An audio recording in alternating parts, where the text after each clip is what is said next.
안녕하십니까. 신인근의 국방TV 데일리 디펜스입니다. 오늘 화끈한 소식 전해드리겠습니다. 신인근의 국방TV에서만 볼 수 있는 소식, 정보입니다. 구독해 주십시오. 앞으로 이런 정보 계속 나올 것 같습니다. 자, 미 해병이 북한의 공중 강습 훈련을 했습니다. 이거 미 해군이 그렇게 발표는 한 게 아니고 제가 그렇게 분석을 했습니다. 왜 그런 분석을 했는지 보시겠습니다. 북한은 지금 미국에게 굉장히 이제 압박을 하고 있죠. 왜? 그들이 말해놓은 연말이라는 시간이 다 돼가기 때문에 마음이 급합니다. 그래서 이 사람이 지금 김성 주 유엔 북한 대사입니다. 이 사람이 이렇게 이야기를 하죠. 미북 대화가 정체된 가운데 북한이 미국의 새로운 계산법의 시한으로 설정한 연말이 다가오면서 북한의 대미 메시지 회수가 잦아지고 있다. 김 대사는 한반도 정세는 긴장 악화의 악순환에서 벗어나지 못했다며 이는 전적으로 미국이 저지른 정치적, 군사적 도발에 기인한다고 주장했다. 라고 중앙일보가 보도를 했습니다. 중앙일보뿐만 아니고 모든 언론이 보도를 했는데, 자, 지금 북한이 마음이 급해요. 자, 여기에 미국의 정치적, 군사적 도발 때문에 한반도 정세 긴장이 악화되고 있다라고 했죠. 자, 그러면 정치적, 군사적 도발이 뭐냐? 우리가 다 알고 있는 비질런트 에이스, 그게 군사적 도발이 다냐? 그게 아니다 이겁니다. 그럼 뭐가 또 군사적 도발이 있냐? 보여드리겠습니다. 자, 겉으로는 평온한 정세죠. 그런데 북한이 말한 미국의 도발이 뭐냐? 지금 아직 시행하지도 않은 비질런트 에이스, 지금 한미연합 공중훈련, 지금 작년에 안 했는데 올해는 한다라고 하죠. 규모를 조금 축소해서라도 한다라고 하는데, 그게 사실은 북한에게는 대단히 무서운 훈련입니다. 그런데 그것만 가지고 지금 이렇게 하냐? 그것만 가지고 군사적 도발이다. 아직 안 했지 않습니까? 그러면 뭐냐? 아마도 이러한 사진들 때문에 북한이 그렇게 정보 분석을 하고 이렇게 화를 내는 것이 아니냐라고 생각을 하거든요. 자, 지금 이제 미 해병 항공단, 그 중에서도 제1 해병 항공단 트위터에 이런 사진이 넉 장이 올라왔어요. 그래가지고 뭐라고 설명을 달아놨냐면 이렇게 달아놨습니다. 제152 해병 공중급유 수송 비행대가 일본 오키나와 인근에서 제265 해병 중형 틸트로터 비행대와 공중급유를 실시했다 라고 넉 장의 사진을 올렸는데, 그냥 이것밖에 없어요. 이 말밖에 없고 그냥 넉 장의 사진을 올렸습니다. 자, 그래서 제가 분석을 해봅니다. 이게 해병 공중급유 비행대가 또 다른 해병 이 오스프리 이 비행대에게 공중급유 훈련을 했구나, 오키나와 인근에서. 그럼 특별한 게 없죠. 자, 그런데 오키나와에 이 중형 틸트로트 비행대가 있습니다. 그게 이제 MV-22가 있어요. 자, 그래서 해병 공중급유기들이 가서 공중급유하는 훈련을 했구나 라고 생각할 수 있는데, 어쨌든 지금 이 사진 보면 참 멋있습니다. 아마도 일출, 해 뜨기 직전의 어떤 그런 상황 같은데 구름 위에서 지금 공중급유를 하고 있죠. 자, 넉 장의 사진이 공개됐는데 다른 사진들 보면서 이거는 왜지? 라는 생각을 하면서 종합적으로 정보 분석을 하니 하나의 그림이 그려집니다. 이건 그냥 퍼즐의 한 조각일 뿐이죠. 자, 지금 북한에는 수많은 정보 전사들이 있습니다. 그 정보 담당자들이 저와 같은 이런 정보 분석을 굉장히 다방면으로 하겠죠. 그래서 저도 분석하는 것을 북한이 못하겠습니까? 당연히 하겠죠. 그렇게 해서 위로 정보 보고가 올라가겠죠. 그것을 가지고 이제 북한은 깜짝 놀라거나 기분 나쁘거나 겁이 나거나 이제 이렇게 하는 겁니다. 자, 저는 무엇을 가지고 퍼즐 조각을 맞췄느냐 보시겠습니다. 이 사진입니다. 자, 아까 이 틸트로트 비행기인 MV-22 오스프리에 공중급유를 하고 있다라는 이런 캡션과 함께 이 사진, 그리고 또 뭐가 같이 공개됐냐? 바로 이 사진이 같이 공개됐습니다. 이 공중급유기 옆에서 비행하고 있는 F-18 호넷 사진인데요. 이 사진을 지금 크게 확대해서 그렇지 다른 비행기들도 있어요, 지금 F-18들이. 자, 그래서 제가 이 F-18들이 왜 있지? 그러면은 F-18들 주로 지금 이 지역의 동북아시아에 있는 F-18들은 미 해병대가 쓰고 있으니까 해병대가 지금 엄호해주고 있구나 라고 생각할 수 있는데, 여기 사진의 그 부대 넘버를 봤습니다. 부대 넘버가 이렇게 적혀 있습니다. VMFA 242. 이게 뭐냐면은 제242 해병 전투 공격 비행대예요. 자, 그런데 이 242 해병 전투 공격 비행대는 이 지역 부대가 아닙니다. 미 본토에 있는 부대예요. 미 본토에 있는 부대고, 제가 얼마 전에 우리 국방TV를 통해서 알려드렸듯이 이 부대가 바로 지금 일본 혼슈 북쪽에 있는 미자와 기지에 이동 배치해 있습니다. 지금 혼슈 북쪽, 일본 열도가 굉장히 아래로 길지 않습니까? 그 최고 북단에 있는 미자와 기지, 그러니까 홋카이도 바로 밑에 있는 그 미자와 기지에 지금 주둔하고 있는, 임시로 주둔하고 있는 비행기들이 오키나와까지 내려와서 지금 공중급유하는 급유기를 엄호해주고 있다. 또는 자기들도 급유를 받았을 수도 있죠. 그리고 자, 그러면은 왜 얘들이 지금 여기까지 내려와서 할까? 여기에 있는 이 미자와에 있는 이 기체들이 오지 않고 이와쿠니에도 해병 호넷들이 있습니다. 걔들이 와서 해도 되는데, 뭐 트럼프 대통령 그렇게 돈 따지고 하는데 왜 굳이 멀리서 항공유, 비싼 항공유 떼가면서 멀리서 내려왔을까? 자, 그러면 얘들은 그럼 어떤 임무를 가졌을까를 봅니다. 자, 여기 있는 무장들을 제가 살펴봤습니다. 이 무장을 보면은 이게 AAQ-28이라고 하는 타겟팅 포드입니다. 타겟팅 포드는 뭐냐면은 폭탄을 아주 정밀하게 유도해주는 그런 능력을 가진 기구거든요. 이게 지금 붙어 있습니다. 그 중에서도 이 라이트닝 타겟팅 포드 AAQ-28은 나이트 어택형, 그러니까 야간 공격 능력이 아주 특화된 그런 타겟팅 포드였어요. 지금은 조금 구형 장비가 됐는데 당시 이게 도입될 때는 이 FA-18 호넷들 중에서 나이트 어택용 호넷을 주로 이 2인승에 운용을 했고, 그 2인승 호넷에 야간 공격에 아주 잘 보이는 이 타겟팅 포드를 갖다 붙였었습니다. 그러니까 야간 공격에 특화된 그런 호넷이 지금 왔습니다. 그러면서 그럼 무장은 뭘 달고 있냐? 자, 마크 77 소위 폭탄이 달려 있습니다. 지금 여기 보면 뭐 다른 건 없죠. 아주 가장 큰 600갤런짜리 연료 탱크 2개가 지금 달려 있고, 그리고 마크 77 소위 폭탄이 달려 있어요. 소위 폭탄, 이게 뭐냐?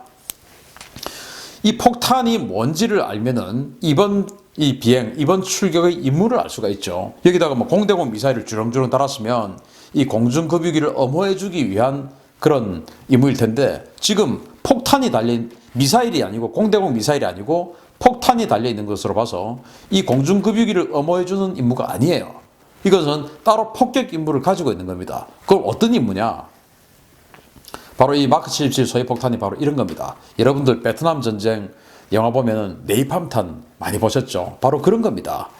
베트남 전쟁에서 사용된 이른바 네이팜탄, 그 대체를 위해서 개발된 항공 소위 폭탄입니다. 폭발물 대신 416리터의 항공유가 충전되어 있으며 광범위한 지역을 일시에 불바다로 만드는 용도로 사용합니다. 자, 여기에는 이제 젤 형태로 아주 압축이 돼서 들어있는데 416리터의 항공유는 아주 불이 잘 붙는 기름 아니겠습니까? 그 항공유가 416리터나 충전되어 있어요. 이것을 가지고 터뜨려서 광범위한 지역을 불바다로 만들어버리는 겁니다. 월남전 때 많이 보셨죠? 바로 그겁니다.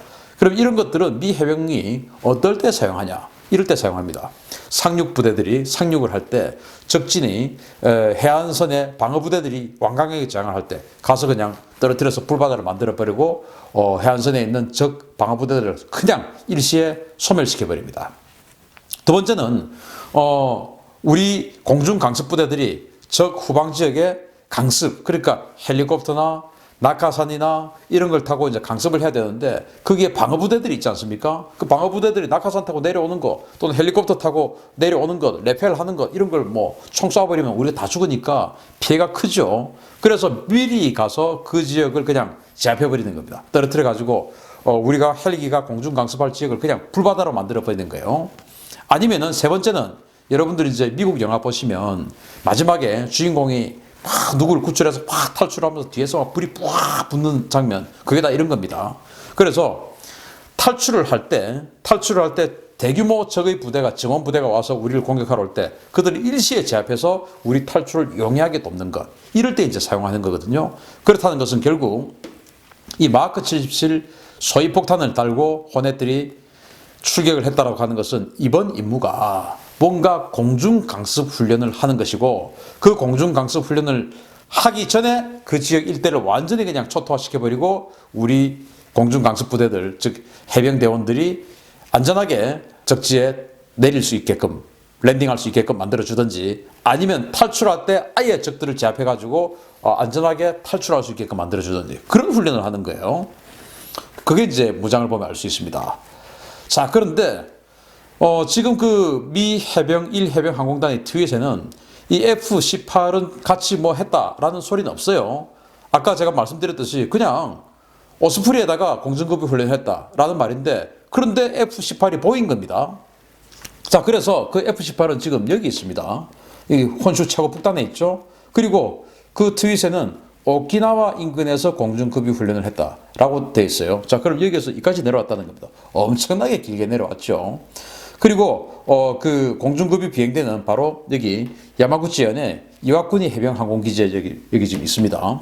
여기서 지금 여기 와서 연료를 넣어줬단 말이고, 오키나와에 출격해서 한 이 지역쯤에서 했다, 뭐 이 말 아니겠습니까? 근데 이 말이 맞는지 틀린지 제가 한번 검증을 해보겠습니다. 자, 사진 한번 보십시오. 오키나와에서 출격한 기체가 오키나와 근처에서 공중급유를 왜 해야 될까요? 멀리 가야 공중급유를 하죠. 왜냐? 이 오스프리 같은 경우는 최대 속도가 최대 시속 565km고요. 작전 반경은 무려 722km나 됩니다. 작전 반경이. 그러면은 한 500km까지 왔다 갔다 하는 거는 연료 공중급유 안 해줘도 됩니다. 그러면 좀 더 멀리 갔다는 말이 되겠죠. 좀 더 멀리. 그러니까 최대 항속거리 언저리까지 이 정도는 가야 공중급유를 해주죠. 그렇기 때문에 조금 멀리 갔지 않겠느냐라고 생각을 할 수 있고, 두 번째는 자, 지금 구름이 완전히 그냥 빽빽하게 깔려 있습니다. 구름이 빽빽하게 깔려 있는데, 미 해병 항공대가 밝힌 그날, 그 날짜가 맞다면, 심리전이 아니고 진짜로 그 날짜가 맞다면 거기가 아닌 것 같아요. 왜냐? 자, 제가 기상지도를 또 검색을 해봤습니다. 기상지도를 검색해 보니까 당시 미 해병대가 밝힌 그 시각에는 오키나와 인근에 구름이라고는 없어요. 구름이라고는 없습니다. 자, 여기 보시면 지금 사세보 앞, 그리고 우리 남해, 그리고 동해, 이 지역에 지금 구름이 깔려 있지, 오키나와 인근에는 구름이라고는 한 점도 없어요. 그런데 이렇게 많은 구름이 어디 있습니까? 이렇게 많은 구름이. 자, 그래서 지금 이런 구름 사진과 그리고 여기 있는 이 기상 사진, 이런 것들을 조합해 봤을 때 이 오스프리가 공중급유를 받는 지역은 오키나와 인근이 아니고 우리 남해 아니면 동해, 울릉도 근방, 이 지역에서 공중급유 훈련을 했지 않을까라고 생각을 하고요. 그렇기 때문에 여기 북쪽에 있는 F-18들이 와서 엄호를 해주고, 이 북쪽에 있는 F-18들이 소위폭탄을 달고 공중 폭격 임무를 같이 수행을 하는, 그러니까 이 오스프리들을 하는 임무가 뭐냐면은 해병대원들을 싣고 적지에 내려주고 또 싣고 오고, 그 일을 하는 수송 헬기입니다. 그래서 얘는 뭐 특별히 자기가 스스로 공격 능력을 전혀 가지고 있지 않죠. 그래서 이 호넷들이 가서 그 지역을 그냥 소위폭탄으로 완전히 제거해주고, 그때 해병대들을 내려주고, 해병대원들은 뭔가 적지에 침투해서 작전을 벌이고, 또는 작전을 벌인 것을 돌아올 때 이 오스프리들이 가서 탁 태우고 오는데 적이 있을 수 있으니까 그냥 제압을 해버리고, 오스프리들이 가서 작전을 마친 우리 군인들을 확 싣고 오는 이런 훈련을 한 게 아니냐. 바로 그 대상이 어디 있습니까? 북한 아니겠습니까? 북한. 자, 그래서 이 연말 시한 앞두고 압박 수위를 높이고 있는 미군입니다. 자, 지금 이 오키나와에는 해병도 있지만, 이 해병 레인저들도 있지만 그린베레도 있습니다. 오키나와의 요미탄촌에 그린베레 부대가 있어요. 그 그린베레들이 북한에 가서 핵제거 임무라든지 아니면 여인 암살 또는 여인 납치 임무를 할 수도 있죠. 그리고 그들을 탈출시킬 때 오스프리들이 가서 데리고 오는데, 적들이 어마어마하게 그들을 잡으러 공격하러 몰려올 때 호넷들이 가서 MK-77 소위폭탄으로 그냥 북한군들을 완전히 일시에 소멸시켜버리는 그런 임무 훈련을 한 것이 아니냐라고 저는 정보 판단 분석을 했습니다.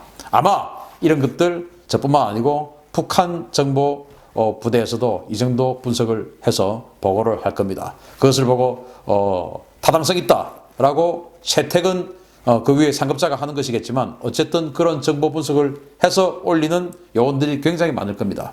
그게 이제 저 최고 상층부까지 올라가서 여기까지 간다면 김정은 바짝 쫄겠죠.